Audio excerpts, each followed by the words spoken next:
Kannur central jail ചാടി മണിക്കൂറുകൾക്കകം പിടിയിലായ കേരളം കണ്ട കൊടും കുറ്റവാളി ഗോവിന്ദചാമിയെ ചാർലി തോമസായി അവതരിപ്പിക്കുന്നവരുടെ ലക്ഷ്യമെന്ത്? സൗമ്യ വധക്കേസ് വിധിയിലെ സുപ്രീം കോടതി വിധിയിലടക്കം ഈ കുറ്റവാളി ഗോവിന്ദചാമിയാണ്.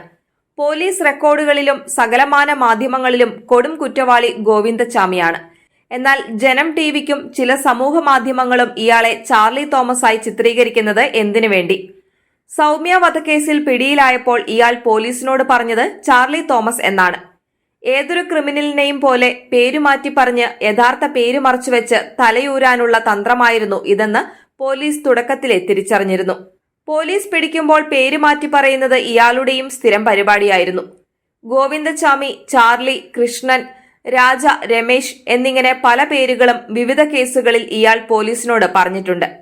ആദ്യം പോലീസ് രേഖപ്പെടുത്തിയ പ്രകാരം ചില മാധ്യമങ്ങളിലും ചാർലി തോമസ് എന്ന പേരാണ് വന്നത്. പിന്നീട് പോലീസ് നടത്തിയ വിശദമായ അന്വേഷണത്തിൽ ഇയാൾ ഗോവിന്ദചാമി തന്നെയാണെന്ന് കണ്ടെത്തി. ഇതോടെ മാധ്യമങ്ങൾ ആ പേരുപയോഗിച്ച് തുടങ്ങി. സുപ്രീം കോടതി വിധിയിലും ഗോവിന്ദസ്വാമി എന്നാണ് ഇയാളുടെ പേര് രേഖപ്പെടുത്തിയിരിക്കുന്നത്. സൗമ്യ വധക്കേസ് മാധ്യമങ്ങളിൽ നിറഞ്ഞു നിന്ന സമയത്ത് ഒട്ടേറെ സംഘടനകളുടെ പ്രതിനിധികൾ സൗമ്യയുടെ വീട് സന്ദർശിച്ചിരുന്നു. ഇക്കൂട്ടത്തിൽ ജോർജ് കുറ്റിക്കലച്ചന്റെ ആകാശപ്പറവകളുടെ കൂട്ടുകാർ എന്ന പ്രസ്ഥാനം സൗമ്യയുടെ വീട് സന്ദർശിക്കുകയും അമ്മയെ ആശ്വസിപ്പിക്കുകയും ചെയ്തിരുന്നു. ഇത് വാർത്തയായതോടെ ചില തൽപര കേന്ദ്രങ്ങൾ ചാർലി തോമസ് എന്ന പേരും ആകാശപ്പറവകളുമായി ബന്ധിപ്പിച്ച് കഥകൾ പ്രചരിപ്പിച്ചു. ഗോവിന്ദചാമിയെ ആകാശപ്പറവകൾ നേരത്തെ സംരക്ഷിച്ചിട്ടുണ്ടെന്നായിരുന്നു കഥ. കൂടാതെ സൗമ്യയുടെ വീട് ആകാശപ്പറവകൾ സന്ദർശിച്ചത് സമവായമുണ്ടാക്കി ഗോവിന്ദചാമിയെ രക്ഷപ്പെടുത്താനാണെന്നും ഇവർ പ്രചരിപ്പിച്ചു.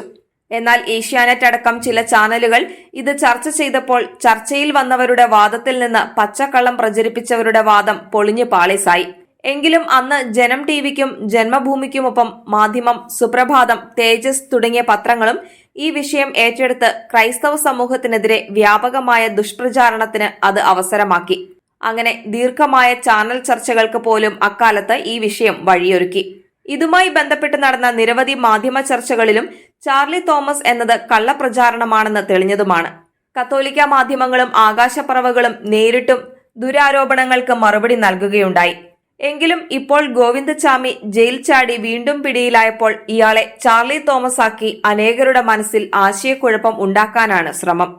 വികലാംഗൻ എന്ന നിലയിൽ ഏതെങ്കിലും കാലത്ത് ആകാശപ്പറവകളുടെ ആശ്രമത്തിൽ അയാൾ അഭയം തേടിയിരുന്നെങ്കിൽ തന്നെ പിൽക്കാലത്ത് ചെയ്തു കൂട്ടിയ കുറ്റകൃത്യങ്ങളുടെ ഉത്തരവാദിത്തം ആകാശപ്പറവകൾക്കും ക്രിസ്ത്യൻ മിഷണറിമാർക്കുമാണെന്ന് സംഘപരിവാർ മാധ്യമങ്ങളും പോപ്പുലർ ഫ്രണ്ടിന്റെയും ജമാഅത്തെ ഇസ്ലാമിയുടെയും മാധ്യമങ്ങളും സ്ഥാപിക്കാൻ ശ്രമിച്ചത് തികഞ്ഞ ഗൂഢ ഉദ്ദേശത്തോടെയാണെന്നതിന് സംശയമില്ല. തങ്ങളുടെ അനുഭാവികൾക്കിടയിൽ ക്രൈസ്തവ വിദ്വേഷം വളർത്താനും മതപരിവർത്തനമെന്ന ദുരാരോപണം ഒരിക്കൽ കൂടി ആവർത്തിക്കാനുമാണ് ഈ സംഭവത്തിലൂടെയും അവർ ശ്രമിച്ചത്. നിലവിൽ ഗോവിന്ദചാമി ജയിൽ ചാടിയ പശ്ചാത്തലത്തിൽ അതിന്റെ പിന്നിലും ആകാശപ്പറവകളും ക്രൈസ്തവ മിഷണറിമാരുമാണെന്ന് ഇക്കൂട്ടർ ആരോപിക്കുന്നെങ്കിൽ അതിൽ അത്ഭുതപ്പെടാനില്ല.